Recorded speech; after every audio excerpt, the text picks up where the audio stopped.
And so it makes sense that they would say, this person is mentally ill, you don't want them carrying a firearm. We need to create public policy around it.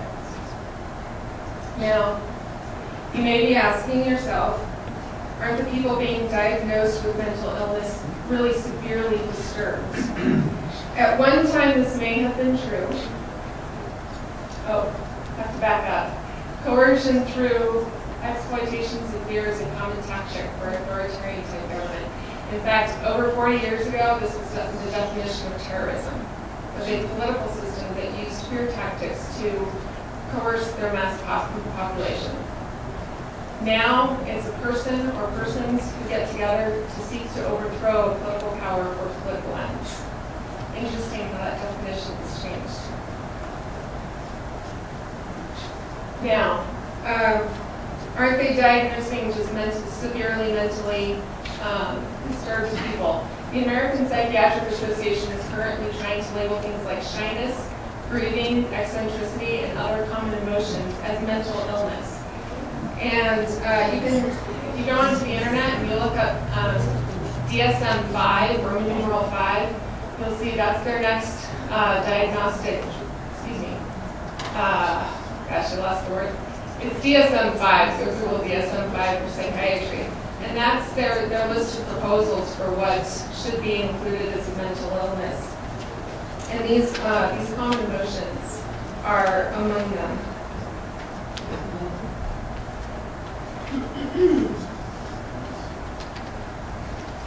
Now, is it necessary? Oh, do you imagine gun control being a healthcare issue? I can. The Affordable Health Care Act already has doctors asking if you own a firearm. I mean, I've been down to Presbyterian, and they've asked me on their questionnaire, do you own a firearm? Is it loaded? Is it locked and safe? They're already asking me that. Do you imagine gun control being a mental health issue?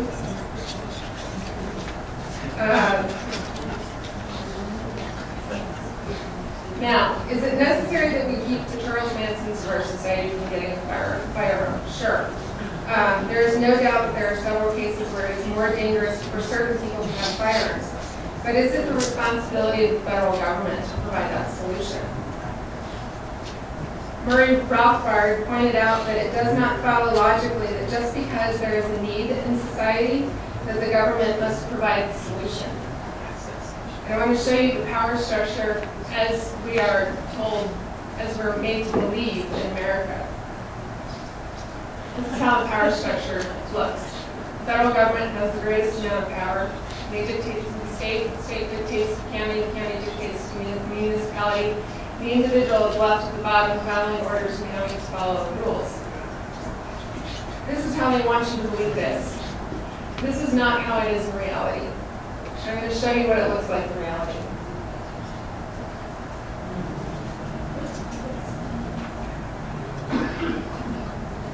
The federal government is supposed to have the least amount of power.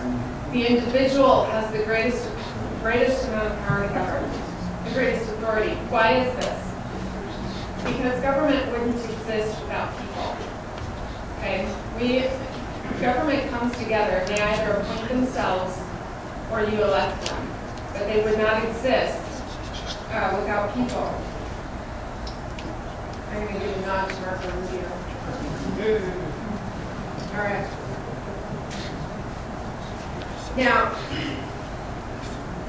what's interesting to point out about this too is that the municipality, look, your town council actually has more power to govern than the federal government. Why is this? Because human beings make mistakes, and sometimes they give away too much of their power. It is much easier to change that power structure if it's at a local level. Okay, we know this. If you try and change the power structure at the federal level, it's not going to happen. It's too far removed from the individual.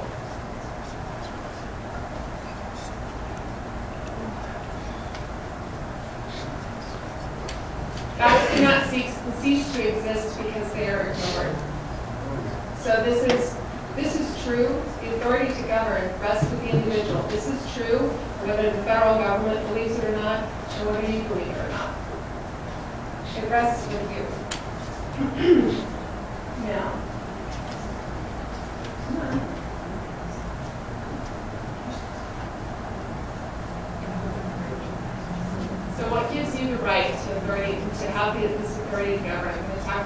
about rights versus privileges, because one of the things that the anti-gun lobby is saying is that the Second Amendment, or your right to keep and bear arms, is a privilege granted to you by the government. So we're going to go through a little bit of fundamental education here.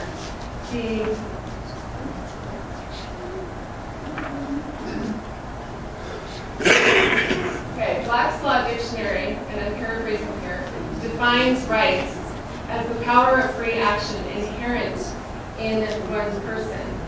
So how are your rights inherent? You have to ask the question, who owns you? Do you own you, or does somebody else own you? Yes, you own you.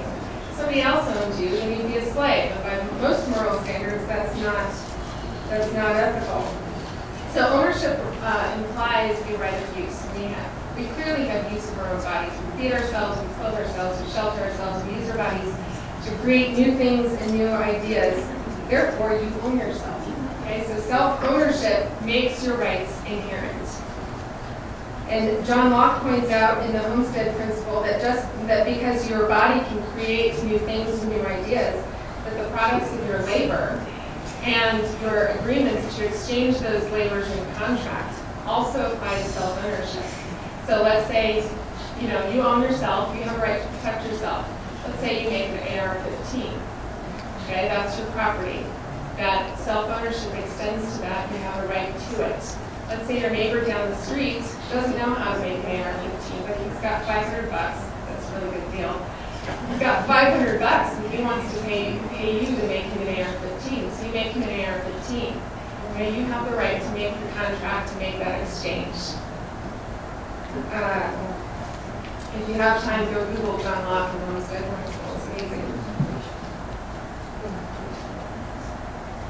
Now, I want to talk about what it means that rights are inherent, and I'm going to use the example of dreams. Okay? You don't need permission to dream. You do it, your body does it without anybody telling it to. You can't get rid of your dreams. You can't bag them up, put them on the street corner, and hope the garbage man picks them up. Okay, you can share them with others, but they cannot be stolen from you. And when you die, your dreams stay with you. It's the same thing with rights. You don't need permission to exercise them. Okay? You can't get rid of them. You can choose to stop exercising them, but you can choose to start exercising them at any time you want. You cannot get rid of them. You can share them with others, and we're going to get into how that works in a minute. But they also cannot be stolen from you. Okay? Your rights cannot be revoked. The government can never take away your right to keep and bear arms. They can violate that right, but they can't take it away from you. And when you die, your rights die with you. So you don't need permission to exercise your rights. They're yours. Now we're going to talk about privileges. A privilege is defined as a particular benefit enjoyed beyond common benefits of other citizens. It's an exception. You need permission in order to exercise them. Okay, I'm going to use the example of, let's say you want to cross your neighbor's land. Okay, it makes it easier for you to get into the city if you go across your neighbor's land. Do you have to? Can you just do it? Can you walk across your neighbor's land? No, that's trespassing. But you can ask your neighbor, this will cut off 10 minutes of my time. Can I please go across your property in order to get to the city? And your neighbor can say yes, and your neighbor can say no. And let's say your neighbor says yes. And 3 months down the road, they decide they don't like this anymore. You're ruining their land. They have a right to say no more. You can't go across my land. So privileges can be revoked. You need permission in order to exercise privilege. Now, rights also imply responsibility. I'm carrying my firearm right here. I can't pull it out of my holster and wave it around and shoot it into the sky, right? Why is that? Because I can put other people in danger. Which brings me to the next point, the non-aggression principle, which is basically the principle that shows you that you have a right to self-defense. So the non-aggression principle just says that I don't have a right to initiate force against you. But if I do, you can use force to stop me. That's the principle of non-aggression, and that's what shows you that you have the right to self-defense. Now I'm going to show you one more thing. There was a case that went all the way up to the Supreme Court called Gonzalez versus Castle Rock. And basically, this was a woman who had a restraining order against her husband, her ex-husband, and the police failed to enforce that restraining order. And her ex-husband murdered her 3 children.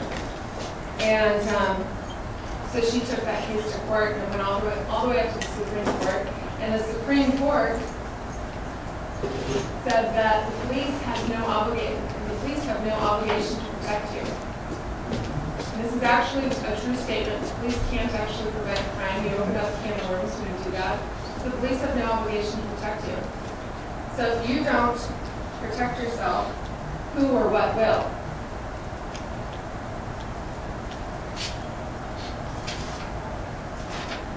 So the Constitution, we typically say, can protect us.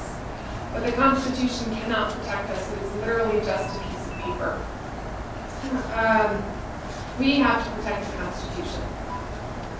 The Constitution was designed to limit government and ensure that we, the people, had the power to protect ourselves. And the founders didn't write the Constitution because they believed that the American government was benevolent. They believed that all levels of government, all forms of government, were malevolent.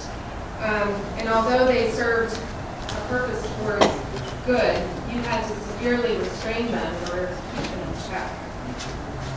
Now, George Washington said, a free people ought not only be armed and disciplined, but they should have sufficient arms and ammunition to maintain a status of independence from any who might attempt to abuse them, which would include their own government. John Adams said the only maxim of a free government ought to be to trust no man with power to endanger the public liberty. And Thomas Jefferson said, in questions of power, let no more be heard of confidence in man, but bind him down for mischief with the chains of the Constitution. They didn't think very highly of government. Now, as I said before, we the people aren't supposed to need protecting. We're supposed to protect ourselves. It's our right. It's our Constitution that needs protecting because that is the binding chains which keeps the government in check. But just like we say that guns don't kill people, chains don't bind by themselves. So guess who's supposed to do the binding? You and me. We're supposed to do the binding. So what happens when the government becomes unbound? First, we need to understand the purpose of the Bill of Rights and the Second Amendment. And in order to do that, we need to look at their purpose statements. Do any of you know where the purpose statements for the Bill of Rights and the Second Amendment are found? Very good. The play on words, preamble, is literally a purpose statement. And we know that the Constitution and the Declaration have a preamble. We're very familiar with them. We learned them in school. And a preamble gives context for the rest of the body of the text. It gives the reason why a document was being drafted in the first place. And did you know that the Bill of Rights has a preamble? Most people don't know that there is a preamble to the Bill of Rights. Well, that's just a little person.